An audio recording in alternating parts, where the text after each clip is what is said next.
أعوذ بالله من الشيطان الرجيم بسم الله الرحمن الرحيم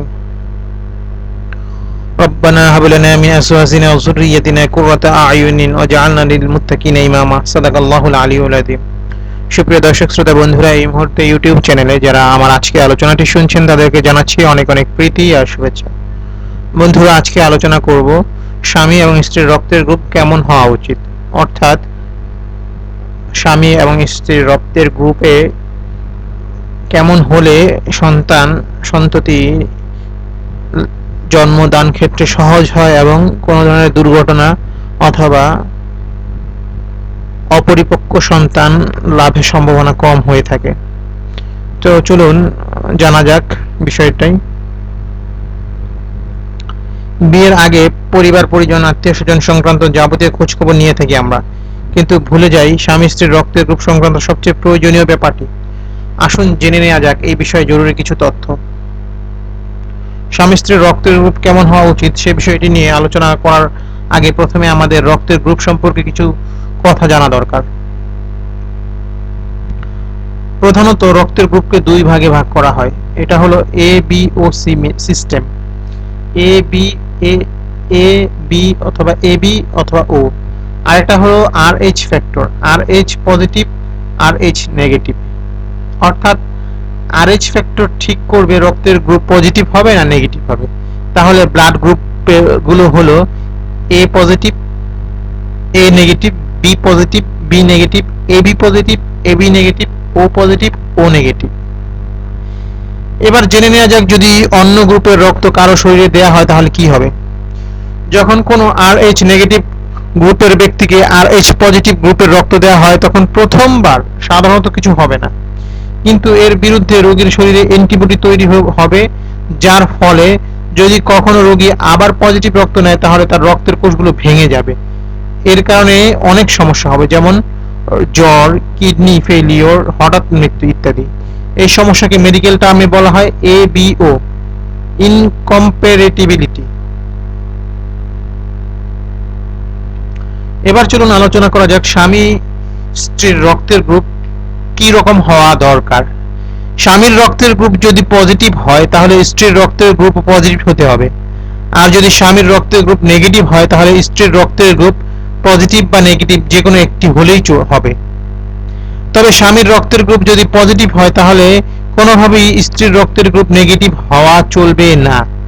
এক্ষেত্রে যদি স্ত্রীর রক্তের গ্রুপ নেগেটিভ হয় তাহলে তার স্বামীর রক্তের গ্রুপও নেগেটিভ হতে হবে। যদি স্বামীর রক্তের গ্রুপ পজিটিভ হয় আর স্ত্রীর রক্তের গ্রুপ নেগেটিভ হয় তাহলে কি সমস্যা হতে পারে।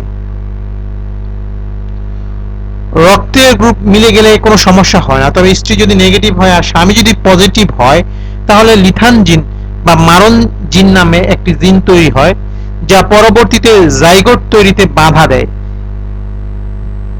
বা জাইগোটকে মেরে ফেলে। সেক্ষেত্রে মৃত বাচ্চার জন্ম হওয়ার সম্ভাবনা থাকে। যদি স্বামীর রক্তের গ্রুপ পজিটিভ হয় তাহলে সাধারণত বাচ্চার রক্তের গ্রুপ পজিটিভ হবে। যখন কোনো নেগেটিভ রক্তের গ্রুপের মা ধারণ করবে পজিটিভ ভ্রূণ তখন সাধারণত প্রথম বাচ্চার ক্ষেত্রে কোনো সমস্যা হবে না, কিন্তু ডেলিভারির সময় পজিটিভ ফিটাস এর রক্ত প্লাসেন্টাল ব্যারিয়ার ভেদ করে প্লাসেন্টাল ডিসপ্লেসমেন্ট এর সময়ে মায়ের শরীরে প্রবেশ করবে। মায়ের শরীরে ডেলিভারির সময়ে যে রক্ত প্রবেশ করবে তা ডেলিভারি হওয়ার কয়েক মাসের মধ্যেই মায়ের শরীরে আর এইচ অ্যান্টিবডি তৈরি করবে।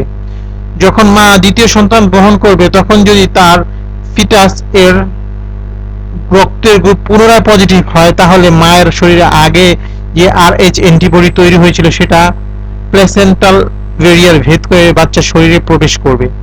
আর যখন ফিটাস এর শরীরে আর এইচ অ্যান্টিবডি ঢুকবে তখন ফিটাল এর আর ভিসি এর সঙ্গে এগ্লুনিয়েশন হবে, আর ফলে আর ভিসি ভেঙে যাবে। একে মেডিকেল টার্মে আর এইচ ইনকম্প্যাটিবিলিটি বলা হয়।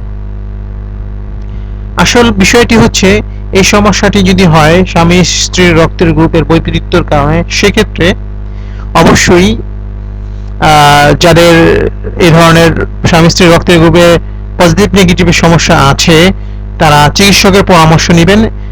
অত্যাধুনিক চিকিৎসায় বেশ কিছু ঔষধ বা মেডিসিন আবিষ্কার হয়েছে যেগুলোর মাধ্যমে এই সমস্যাগুলো এড়ানো যাবে। সুতরাং আমাদের সচেতনতা এবং এই বিষয়ে আমাদের সময় মতো পদক্ষেপই আমাদের সুস্থ সবল সাবলীল বাচ্চা জন্মদানে সহায়ক ভূমিকা পালন করবে। বন্ধুরা, আশা করি আজকের আলোচনাটি আপনাদের কিছুটা হলেও ভালো লেগেছে।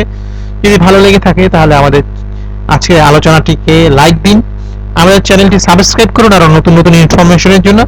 আর আমাদেরকে পরামর্শ দিন যে আমাদের কাছ থেকে আর কি জানতে চান আমাদের কমেন্ট সেকশনে যে।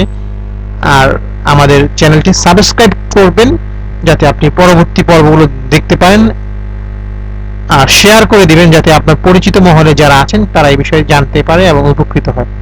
তাহলে আজকে এই পর্যন্তই। ভালো থাকুন, সুস্থ থাকুন, এই প্রত্যাশা রেখে আজকের মতো বিদায় নিচ্ছি। আসসালামু আলাইকুম ওয়া রাহমাতুল্লাহি ওয়া বারাকাতুহু।